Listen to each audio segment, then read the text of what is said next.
On behalf of my community, I want to welcome each and every one of you here tonight for this celebration.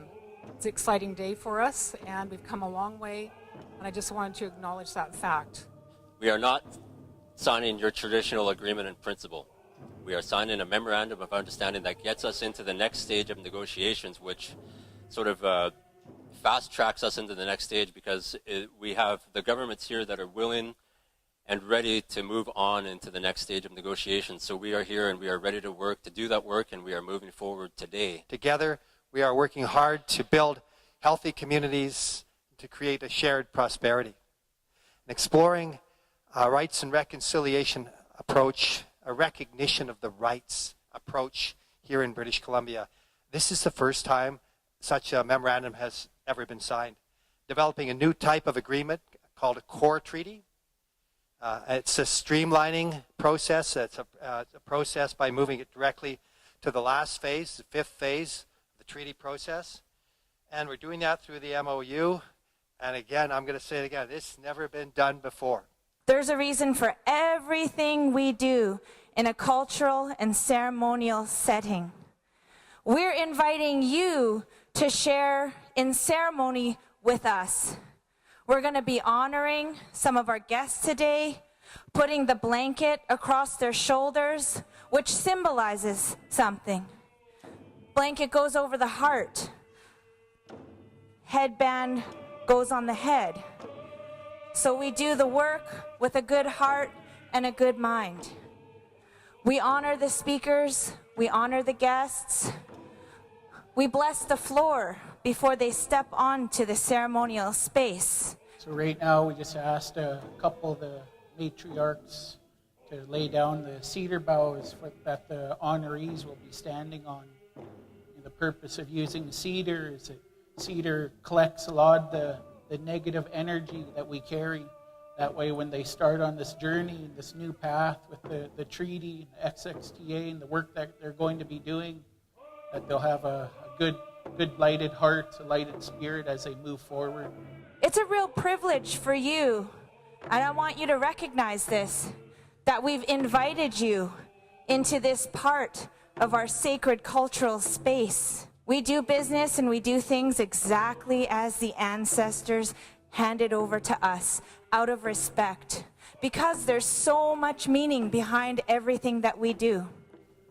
I think it's the time that as ministers we always feel that we get to be here to sign these things, but it is the work that is done by our teams in between these ceremonies that actually is what we're here to celebrate. It is the work of the teams, and we just want to today honor with deepest gratitude the treaty negotiating team, particularly Chief Terry Horn, Jean Taillé, Dave Sheppy, and Sonny McAlsey, obviously Minister Fraser and Cheryl Casimir and Robert Phillips and Celeste Haldane. This is amazing. This is the work that is about learning to live together in a good way. That's really what treaty means, and it's the work that we get to do together. Lots of one mind.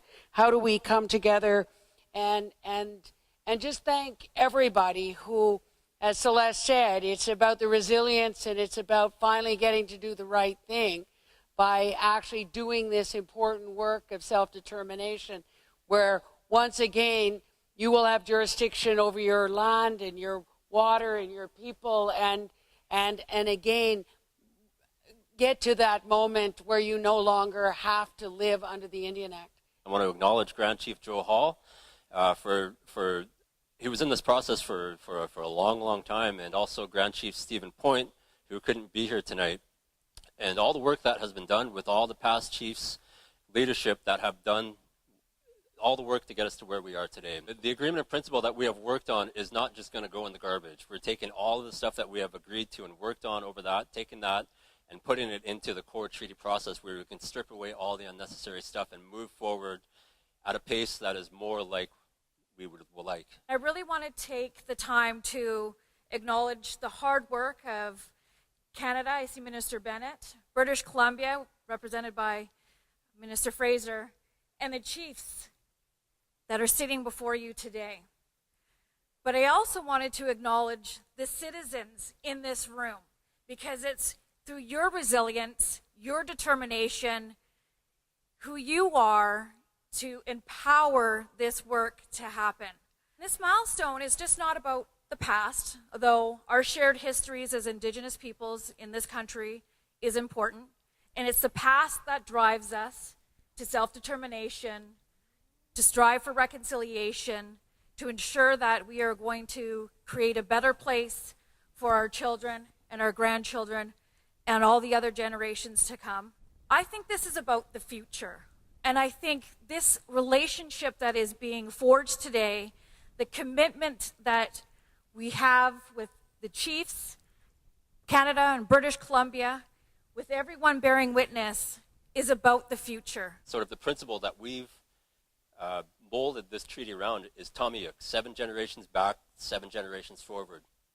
So you take all of the lessons that we've learned, good and bad, from the past, and use it to lay the groundwork for the future. This is the way it has to go, because the First Nations Summit, as a principle with BC and Canada, sit at these tables for a long time. We're not actually in negotiations. And so we lobby and advocate for the title holders. And these are the title holders for thousands of years. And so we come to the table and negotiate, because a lot of times we spend a lot of money and time in court and through direct action, but where do you usually end up? You usually end up at a table right there, finding solutions and getting action done. And it's through the leaders as well as the elders and the people that is so important. And so when we come here, we do this work for our future generations, like what's been already said. It's truly an honor to be here today to bear witness to this momentous occasion. And it fills my heart with happiness to see the success and the strides that you're taking towards marking your rightful place in this province and in this country, and working towards the truest form of reconciliation that I think that we can do in this country in terms of finalizing a final, well, I can't say final because it's no longer final, to finalizing a treaty. And I think that we're so used to saying things like full and final, because that was what we had to deal with for the first 20 plus years, sitting at tables with Canada and British Columbia. And it's been through the dedication and the commitment and the perseverance of the leadership at this table, the citizens of this nation, and to the negotiations team that have continued to hammer away for wanting to have a better life for all of our people here in this country and in this province.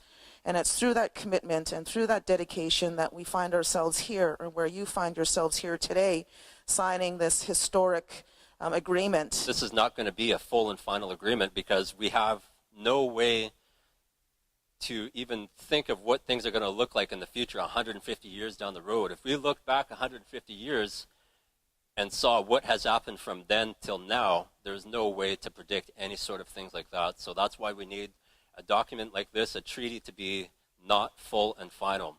I keep coming to these meetings, and you know, all the time you hear, like even on the treaty Facebook page, they're saying, stop this treaty. We can't give up anything. And then that's why I said, you haven't been going to these meetings. You don't know what you're talking about. It's changed. If you go to YouTube and you search April 21st, 1975, the Union of BC Indian Chiefs, you will see my great-grandfather speak about the land question. This is not the first time that we gathered in Chilliwack. It's been several years since I've been involved in the Indian land question that was called Indian land question at that time. I've been on this work for over 40 years. We never got nowhere. We've gone to Ottawa, we've gone to Victoria, and we never got no answer. And that's what is, I'm really honored to be a part of. It's that change, that bridge, being able just to be a small part in that change moving forward, with being able to lay the groundwork and make a brighter future for our future generations. I don't think the outside world knows how much talent actually exists within our communities. And I don't think the Indian Act has allowed them to express themselves as well as they should. So we see it. We know the importance of the youth and what they're achieving in school and how they're going to take care of our communities in the future. But the treaty certainly will allow us to govern ourselves and to showcase and display and demonstrate that we have the capacity in order to move forward and look after our community members. I want to thank the Leqamel, being in Leqamel territory, for putting on and hosting this most special event, and the cooks, the drummers. It's something that I'm really proud to watch, but also to see others watch this as well, so they get a really good idea how deep the culture is for the Aboriginal people and how this territory has embraced it and continues to showcase it. I want to congratulate the chiefs and the ministers for signing the agreement. It's a very important first step. I think the celebration has been great, and the gift exchange, obviously, has been very enjoyable. I can't wait for the signing of the treaty now, for the next party that we're going to have. We also know that we now get to do this new work of incorporating the UN Declaration on the Rights of Indigenous People into the work of treaty making. That this means that it is about Section 35 of the Constitution Act, but it is also about the calls to action of the Truth and Reconciliation Commission and about how we build on the important work that was done 21 years ago in the Royal Commission on Aboriginal Peoples. So it is our collective responsibility to continue this work to positive change. I would say two major points, this treaty. One is getting our land back. So with this, we will increase our land base just with Crown land over 1,000%. So that brings us, it's not going to solve the land question, but it brings us one step closer to being able to even have some sort of idea of how to solve that land question. Getting the land back, we've missed out on, I would say, billions of dollars of resources that have been taken from our land that was ours, that was taken away. So that's one part. The other one that I say is a huge thing is getting away from the Indian Act. The Indian Act is a 140-something-year-old piece of legislation, racist legislation that limits our people. And moving forward, we have to get away from that. We are Stalo. We are not Indians. We have to move away from that. My status card says Certificate of Indian Status. I don't want to see that in the future. I want our kids to not know what it's like to be under the Indian Act. It's a lot of work, and we have a lot of work ahead of us, but it's a fun journey that we are about to start. And being able to lay the groundwork and make a brighter future for our future generations.